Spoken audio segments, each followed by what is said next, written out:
Hey everybody, welcome back to another painting challenge video. This one is the August edition of it, and in particular, our painting challenge for the month was titled "Veteran of the Long War," and this particular challenge. You had to take a model of your choice and suitably weather it and grime it up and chip it and give it battle damage and scars and missing limbs and what have you, to really represent something that's been in the field for a really long time, be it infantry or a tank or a robot or a dragon or whatever. And this month we had a pretty good selection of minis to preview, basically.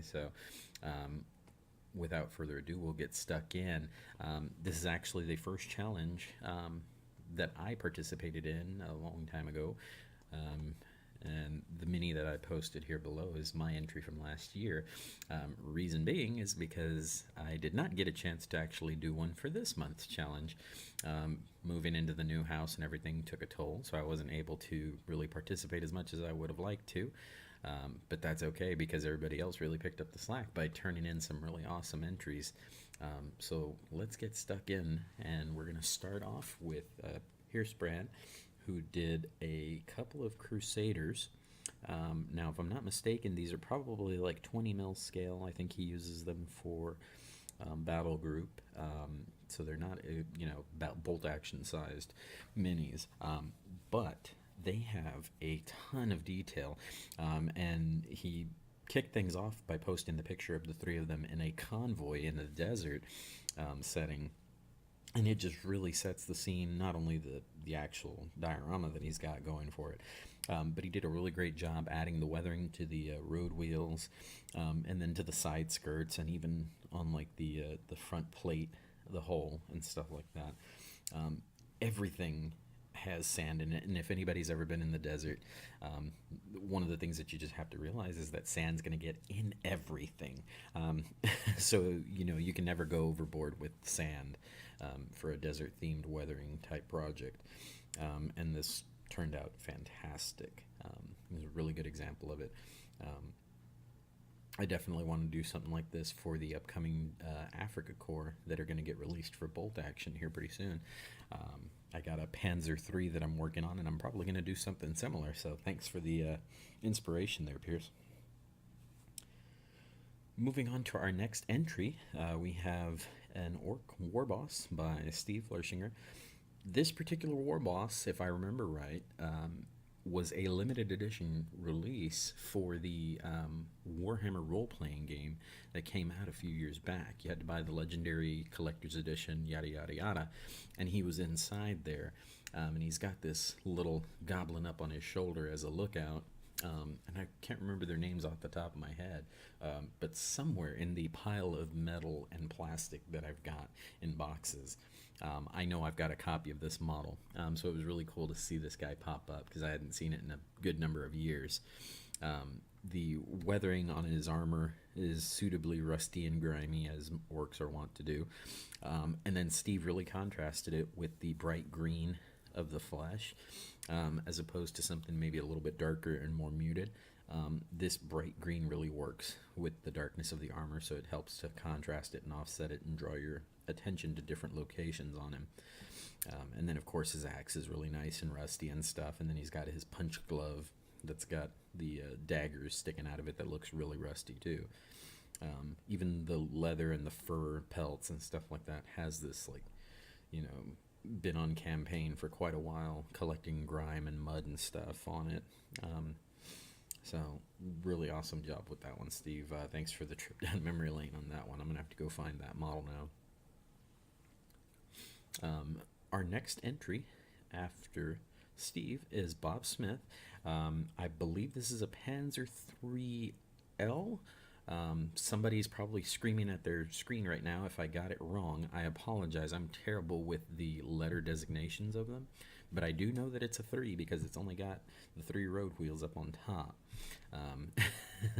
So I'm sure that history buffs are crying out as if silenced all at once. But Bob did a really great job with the weathering on it, for this dark gray, the Dunkelgrau scheme that he went with. And just a quick dry brush over everything really pops those details and the rivets and everything else. I'm not sure if this is a resin version of that tank or what brand this is, but I really love the welded detail on the hull, or on the turret rather, um, where the different plates meet and stuff like that. So it's a really good job, a really good quality model.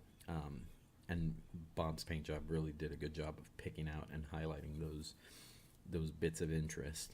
And then, of course, it's kind of hidden towards the back of the photo, but the exhaust system with all that rust and soot, there's some really nice crunchy weathering and dirt and grime and stuff that's collected. Somebody has to bang out that filter before it clogs up on them unexpectedly. There's actually another little bit of interesting detail too, on the helmet that's hanging off of the turret Schertzen. That even that helmet has some good chipping and rust effects on it. So, well done with this one, Bob. You really went all out with this one. Great job, man. Definitely, like I was saying with Piers's project, is that I can't wait to get back to my Panzer project that I've been working on. So I'll be sure to share that and look to you guys for inspiration. Let's see. And our next entry is by Brian Cook. Brian has been messing with some of the Star Wars miniatures of late, for Star Wars Legion, and he decided to tackle one of the ATSTs out of the set and get to weathering on that one. And wow, just like the tanks and everything else before, you've got this really great weathering powders and everything else that have been applied to the model as a whole. But then also you've got some filters, enamel washes and stuff like that that really help to tint and change the colors of some of that stuff on there. And then as the pigment dries and stuff, it starts to cake in certain areas, but it's not overdone, so you can still see that the walker is getting used and stuff, because it's only collecting in certain places and stuff like that. But of course the foot pads are definitely dusty and muddy and all kinds of stuff on them, because they've been used and through all kinds of different terrains and stuff. So Brian really outdid himself with that one. I have one of the older versions of it, from the other Star Wars game, but it's a totally different scale and it looks kind of wonky when you compare it to the other ones and stuff. So I haven't bought Legion yet, but this is seriously making me reconsider that. So yeah, thanks for the new addiction, Brian. Moving on to our next entry. It's by Vlad Firestein, and I apologize if I got that wrong. But Vlad did a Primaris Inceptor in like his own custom chapter colors. I think it's a custom. If it's not, please elaborate on which scheme it was. But either way, he did a really great job. First, just doing the actual armor plates and everything really nice and clean and stuff. But then doing that edge highlighting with the metallic colors everywhere really gives this model a rusted or battle-worn look. Not necessarily rusted, except where, like up on the vents and stuff, it's kind of started to accumulate and stuff like that. You got some mud in certain areas. But that really sharp metallic line all around the edges of the model really make it pop. I was just working on one of my Primaris myself, and I decided to do the edge highlighting method too. And I know a lot of people sometimes say, is it worth it? It's too much work, stuff like that. And when you're doing it, you're thinking that, but then once it's done and it dries and you look at it the next morning, you go, yeah, that was worth it. And this is definitely that same feeling, because I'm sure that in person this is a phenomenal looking model, even with just the simple base. Also, I didn't attach my Inceptors to their little flying stands. I'm curious to know how Vlad got his on there without it snapping off, because I tried multiple times and mine just snapped right off. So I gave up, and then I opted to pin their feet into some terrain pieces to kind of make it look like they were jumping off of stuff, flying. So that's the biggest secret that I want to know about this project is how the heck is that guy not snapping off? But one of the other details that really stands out to me on the model that I like is the gun shields on the assault bolters. It's got that nice yellow and black hazard pattern, which I absolutely love on models. So anytime that somebody does it, it's like, I get really giddy, especially when it's done really well like this, because you can tell that he painted it first and then went back and weathered it and chipped it and stuff so that it looked proper. It looked, suitably worn. And then, of course, some OSL finishes the job and makes everything look really good. Yeah, I think I'm going to have to strip my Inceptors and start over on them because this looks really cool. I think I might try this style of painting on them instead. Great job, Vlad. Let's see here. Moving on to our next entry, we've got Scott Jennings. Scott Jennings turned in a Deathwatch Black Shield, who has definitely been like wading into the middle of some Xenos or something and just been going at them, tearing them to pieces and stuff. It's especially funny to see how he started out really nice and clean and stuff, and then Scott just little by little started applying blood splatters and grime and dirt and stuff like that to the model overall. And little by little, this progression of weathering and beating and stuff like that.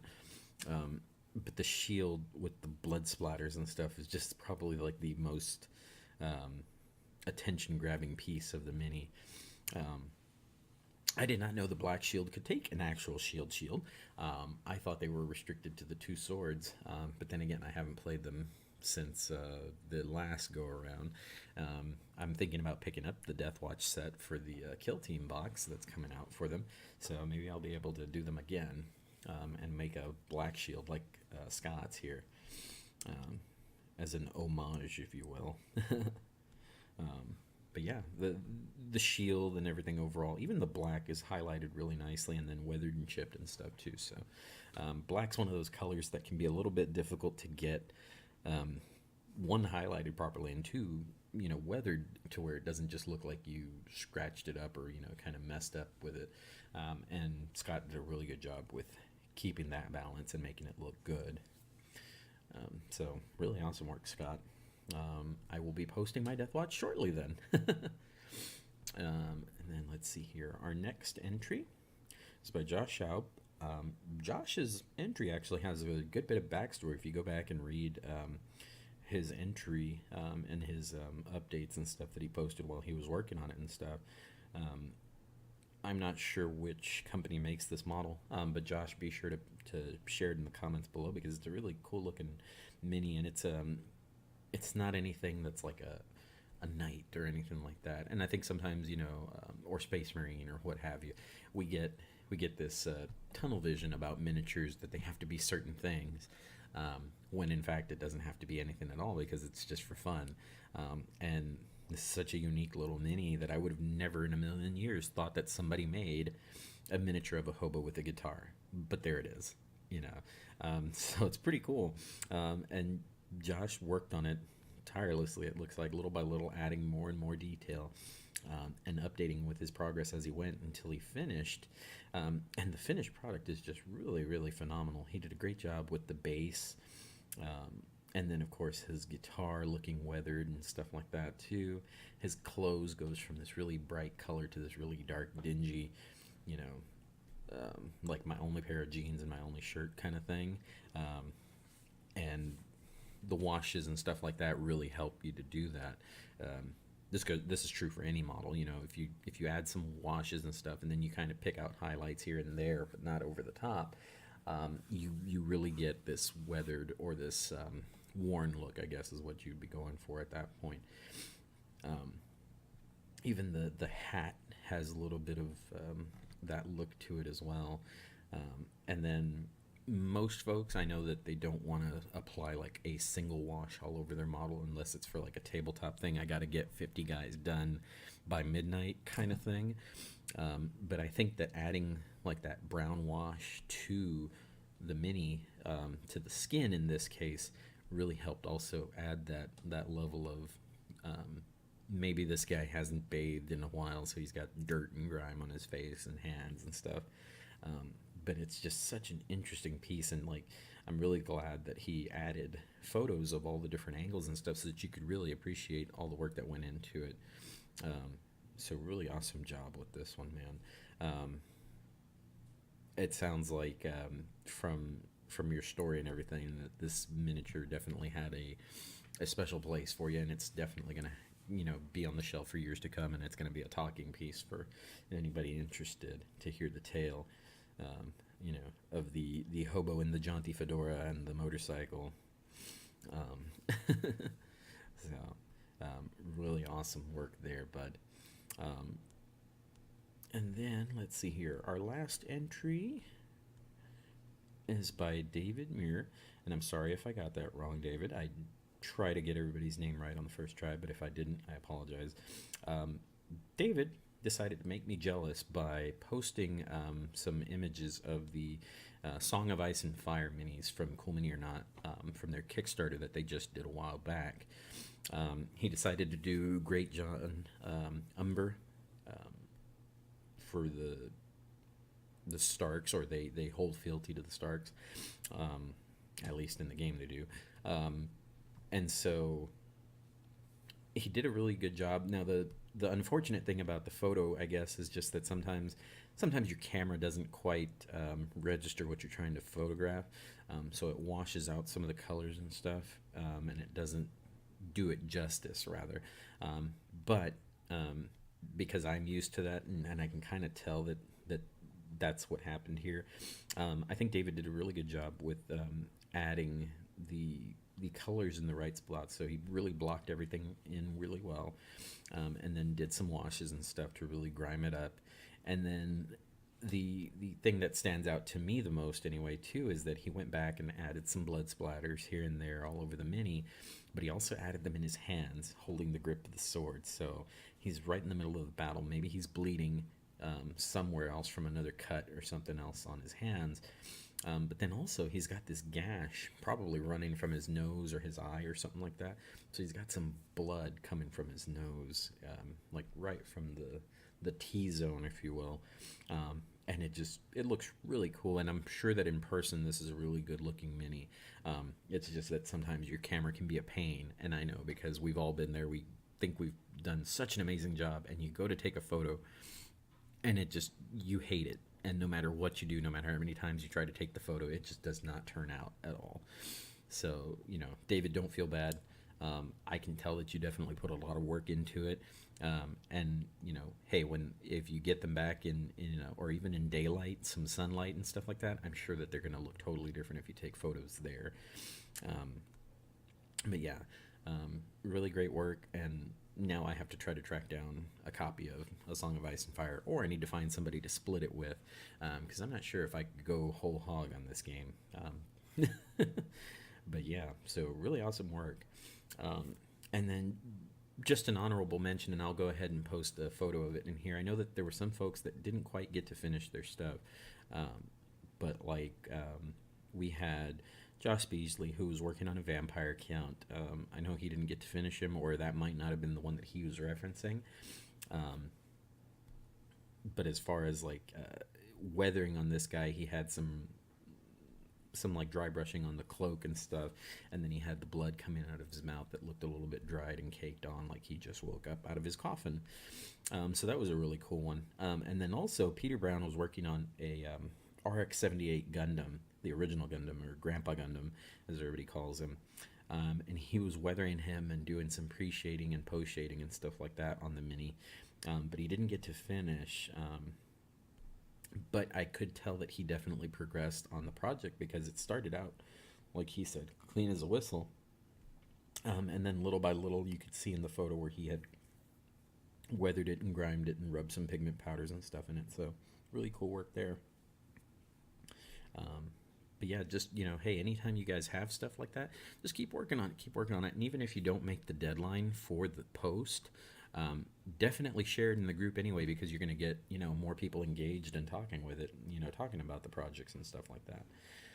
Um, and that's what it's all about, is getting your projects finished and then exchanging ideas with other folks. So, yeah. And without further ado, the winner for this month's challenge, I've got to give it to Brian Cook for this one, because that ATST was just phenomenal. The weathering was definitely on point where it needed to be. And most importantly, or what I appreciated about his post, was the way that he was trying to kind of give us a little bit of a step by step and an insight into the method behind the madness. Um, Brian posted a lot of different photos of his progress as he was working through it, going from the painted ATST, the dry brushing and everything like that, then the application of the decals before going to weather it and stuff like that. And then the filter application and everything like that, adding the rust streaks, the grime, the blue filter wash and stuff like that. Everything together in the post really just helped you understand what he was going through, to aim for, and hit the nail on the head with this one for sure. Loads of weathering, loads of interesting little bits and stuff, and then of course the decals and stuff that make it look like it was painted on and then it got weathered and chipped and stuff too. And then just some simple desert scrubbing basing just really helps tie everything together too, with all that dust getting kicked up into everything. So really awesome job with that one, man. Be sure to post any more pictures of any of that other stuff that you're working on, because it's always really inspiring to see what you're working on, and sharing it with the group, and getting everybody involved in it, and having questions about how you did this and that. So congrats, man, and definitely be posting the pictures of them up here in a second, after the video's been up and everybody's had a chance to read it, or not read it, watch it rather. So yeah, and then that's it for now. Just a little bit of cleanup, or a little bit of housekeeping. Our next entry, or our next challenge for the month of September to October, it's going to run from the 5th to the 7th, is going to be Battle Brothers. So you're going to have to pick 2 models that are out of the same unit or same army, something to that effect, or maybe like 2 vehicles out of the same squad or something like that. You're going to want to do 2 of the same kind of mini, and just make them look like they belong together, like we said, out of the same unit, out of the same army, something or other that ties them together, and that'll really do the challenge, because it'll also make you want to do a couple models that maybe, if it's a unit, for example, the more the better, but minimum 2 guys, or 2 guys for sure is what you want. But I always take this particular challenge as a way to motivate myself to paint a unit maybe that I've been working on, and then focus on like a sergeant and a heavy weapon, or sergeant and a special weapon, or sergeant in close combat, or just something in there that's going to stand out and be unique for you to kind of pick at and paint and stuff. So that's going to be it from me here. I'm going to go ahead and get this video compiled and uploaded for you guys to see shortly. And then also we'll be changing the photos and everything like that for you guys to see who won. As always, be sure to share and post what you're working on and stuff like that. And if you have any questions about how to do stuff, we always love hearing from people that have questions and stuff. Feedback is so important too. So if there's anything that you maybe want to see different on the videos and stuff like that, let me know. Or anything that you want to see done differently on the page, feel free to shoot me or Dan a message, or anybody else that's an admin a message about it. So yeah, that's all for now. Take care, you guys.